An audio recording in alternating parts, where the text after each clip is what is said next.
Kristo. Magsipo tayo sandali, no? Muli mga kapatid, magandang umaga po sa inyong lahat. No? Pakitingnan mo nga yung katabi mo, no? Kompleto kaya niyan ang 9 na araw, no? Palakpakan natin ang Panginoon, no? Tayo po ay dumako sa huling araw po ng ating simbang gabi.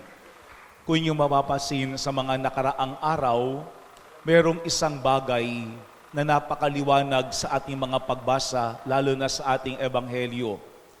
Ano yun? Laging nakikipag-usap ang Diyos sa pamamagitan ng anghel. Kinausap ng Panginoon si Jose sa pamamagitan ng isang anghel nung siya ay natutulog sa kanyang panaginip. Kinausap ng Panginoon si Zacarias sa loob ng templo habang siya'y nag-aalay ng insenso sa pamamagitan ng isang anghel. At ngayong araw pong ito, sa huling araw ng ating simbang gabi at ika-4 na linggo sa Adbyento, kinausap ng Diyos si Maria sa pamamagitan din ng anghel. Ang Diyos ay lagi nakikipag-usap sa atin, hindi lamang sa pamamagitan ng anghel, kung hindi sa mga pangyayari at karanasan ng ating buhay. Pero sa huling araw po ng ating simbang gabi, magandang ating pag-ukulan ng pansin kung ano ang sinabi ng Anghel Gabriel kay Maria na siyang ating pwedeng dalhin sa buong taon, araw-araw. 3 bagay po yung ating kailangan matandaan sa sinabi ng Anghel kay Maria na sa bawat araw ay sinasabi din ng Panginoon sa atin. Una, ang sabi ng Anghel kay Maria ay, matuwa ka, ikaw ay kalugod-lugod sa Diyos. Sumasa iyo ang Panginoon. Yun ang bati ng anghel kay Maria. Matuwa ka, ikaw ay kalugod-lugod sa Diyos. Sumasa iyo ang Panginoon. Yan po yung dahilan ng kagalakan ni Maria. Hindi lamang sapagkat si Maria ay napupuno ng grasya. Hindi lamang dahil siya ay kalugod-lugod sa Diyos. Kung hindi ang sanhi ng kagalakan ni Maria ay dahil sumasa kanya ang Panginoon. Ang sabi nga sa wikang Ingles, the Lord is with you. Yan po yung unang paalaala sa atin, hindi lamang sa Kapaskuhan, sa bawat araw ng ating buhay, that the Lord is with us. Ang Diyos ay kasakasama natin at yun dapat ang pinagmumulan ng ating kagalakan. Siguro sa unang araw po o sa pasimula ng ating pong Kapaskuhan, tignan natin saan naggagaling o nagmumula yung ating kagalakan. No, kasi may mga pakakataon, baka yung ating kagalakan ay kapag sa atin yung ating mga hinihingi o minibiti na mga material na bagay mula sa Diyos. Nasa atin yung kagalakan kapag buo yung ating pamilya, kapag tayo ay magkakasama sa araw ng Pasko. Minsan yung ating kagalakan ay kapag walang karamdaman, walang sakit, walang mga pagsubok sa ating buhay. Pero yan po yung unang ating tignan. Ang ating bang kagalakan, katulad ni Maria, ay nasa Panginoon. Sapagkat anuman yung ating karanasan sa buhay, alam natin na laging kasama natin ang Panginoon. Merong isang magandang detalye po yung ating ebanghelyo, yung huling bahagi. Ang sabi diyan, nilisan siya ng anghel. No? Ito yung isang bagay na magandang paalaala po sa atin. Maaaring wala ng anghel sa ating karanasan sa ngayon. Pero sa bawat araw ng ating buhay, nililisan man ng anghel si Maria, pero hindi ng Diyos. No? At yan ang laging babalik-balikin ni Maria. Yung bati sa kanya ng anghel na pinanggagalingan ng kanyang kagalakan. Kasi po hindi naman naging madali yung buhay ni Maria. No? Ang sabi nga natin, marami siyang hinarap na pagsubok bilang ina ni Jesus. Marami mga alamhati o hapis. Pero hindi nawala yung galak kay Maria. Bakit? Sapagkat alam niya na sa lahat ng kanyang narasang yun, maganda man o hindi, lagi niyang kasama ang Panginoon. Yan po yung unang ating tignan. Where does our joy come from?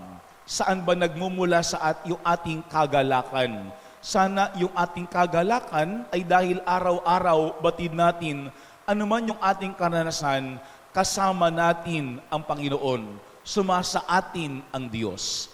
Pangalawa, sa ating ebanghelyo, ang sabi ng anghel kay Maria, huwag kang matakot, Maria, sapagkat kinalulugdan ka ng Diyos. Yung salitang takot. No? Sapagkat ito yung isang bagay na laging paulit-ulit banggit ng Panginoon sa Biblia kahit sa lumang tipan. Huwag kang matakot. Sinabi niya yaan kay Abraham, kay Isaac, kay Jacob. Sinabi niya yaan kay Jose sa kanyang panaginip.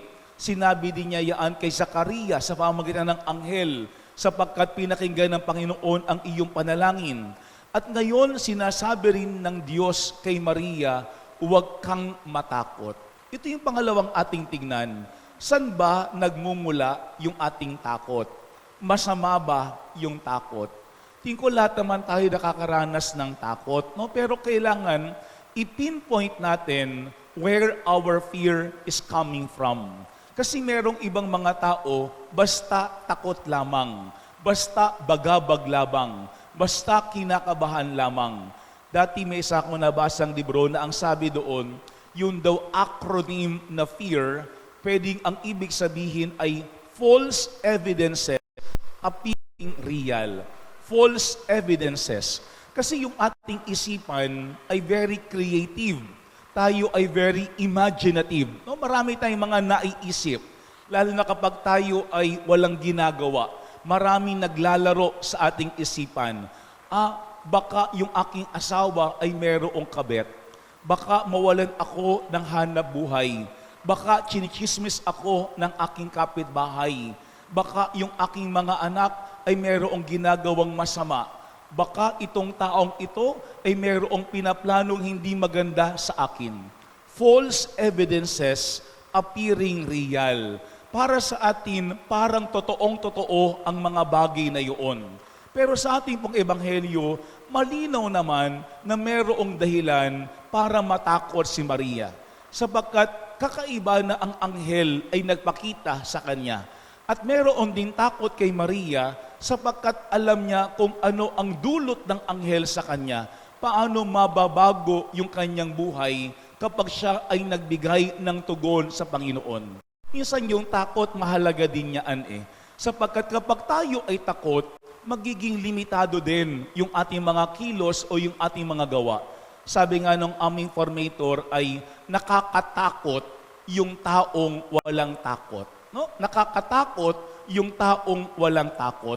Kasi kapag yung tao walang takot, lalo na walang takot sa Diyos, gagawin niya ang lahat na kanyang maibigan.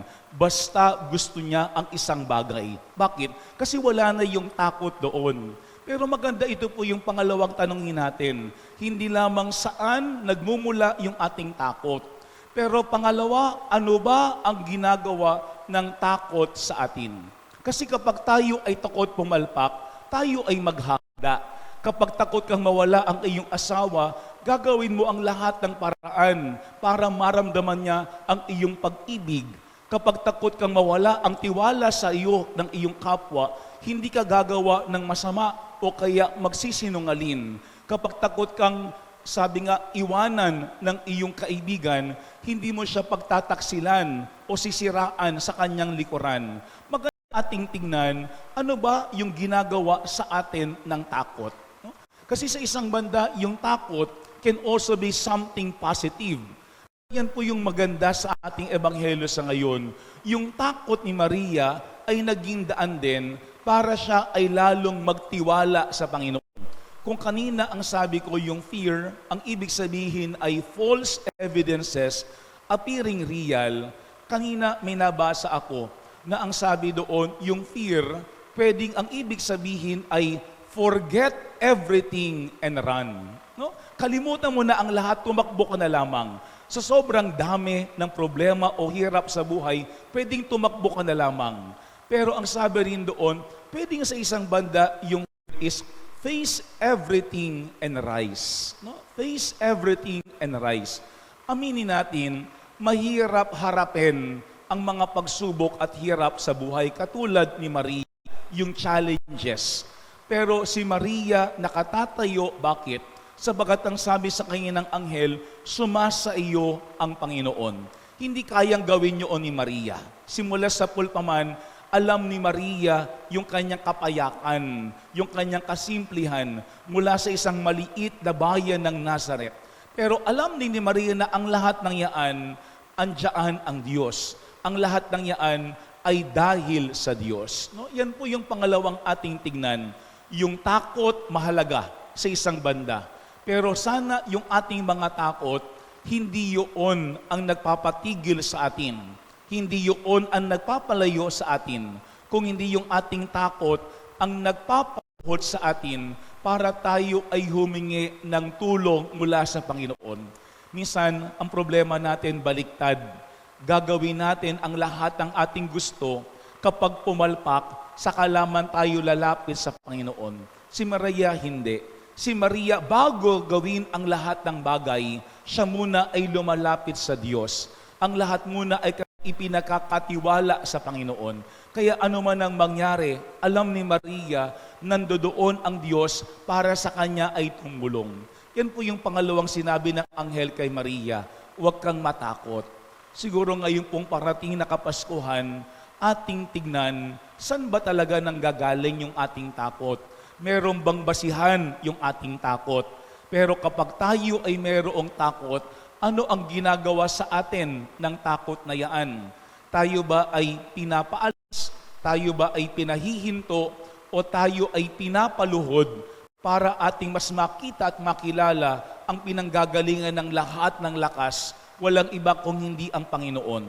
Pero pangatlo po at panghuli, ang sabi ng anghel kay Maria, bababa sa iyo ang Espiritu Santo at lililiman ka ng kapangyarihan ng kataas-taasan.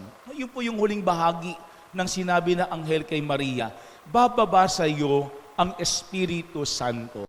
Alam po natin mga kabatid, ang Espiritu Santo ang regalo ng Panginoon sa atin at ng kanyang anak na si Jesus. No, bakit?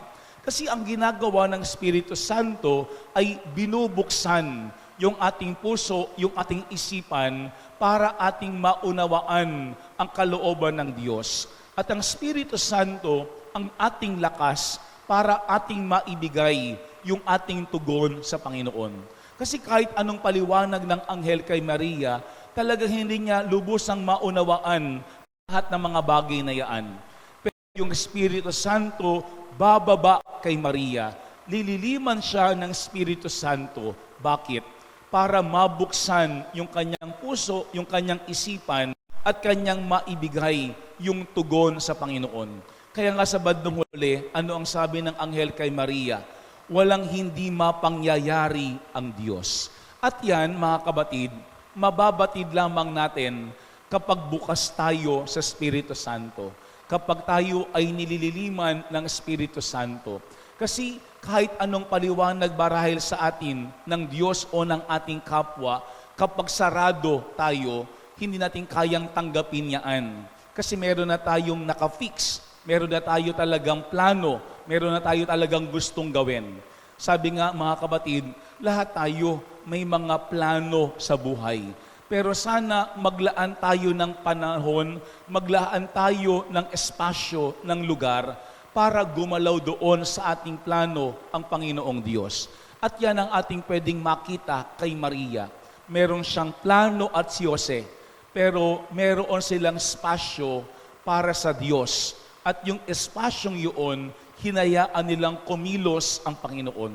Ngayong huling araw po ng ating simbang gabi, magandang ating tignan, ano ba yung ating hinihingi sa Diyos? Sabi ko nung unang araw po ng ating simbang gabi, baka yung iba sa atin gustong kumpletuhin kasi meron tayong inihihingi sa Diyos. Wala namang masama dyan. Pero sana, ang ating unang hingin sa Panginoon ay walang iba kung hindi ang biyaya ng Espiritu Santo. Kasi kahit ibigay ng Panginoon ang lahat ng bagay na ating hinihingi sa Kanya, mahihirapan nating unawain ang lahat ng bagay na yan kung tayo ay hindi bukas, kung wala sa atin ang kabukasan ng kalooban. Tatlong bagay po ang sinabi ng anghel kay Maria. Una, ang sabi niya, matuwa ka, sumasa iyo ang Panginoon. Sana wag mawala sa atin yung tuwa, yung iyak, sabakat alam natin na anuman yung ating karanasan, laging nandiyan ang Panginoon. Pangalawa, ang sabi ng anghel, huwag kang matakot, Maria. Sana yung takot, ang daan, hindi para tayo huminto at lumayo sa Panginoon, kung hindi para tayo ay lumuhod at lalong lumapit sa Diyos dahil siya ang pinagmumulan ng lahat ng bagay. At pangatlo, ang sabi ng anghel kay Maria, bababa sa iyo ang Espiritu Santo. Sana yan ang ating laging hingin sa Diyos, ang biyaya ng Espiritu Santo para manatiling bukas yung ating kalooban at ating mabigay yung ating tugon sa Panginoon.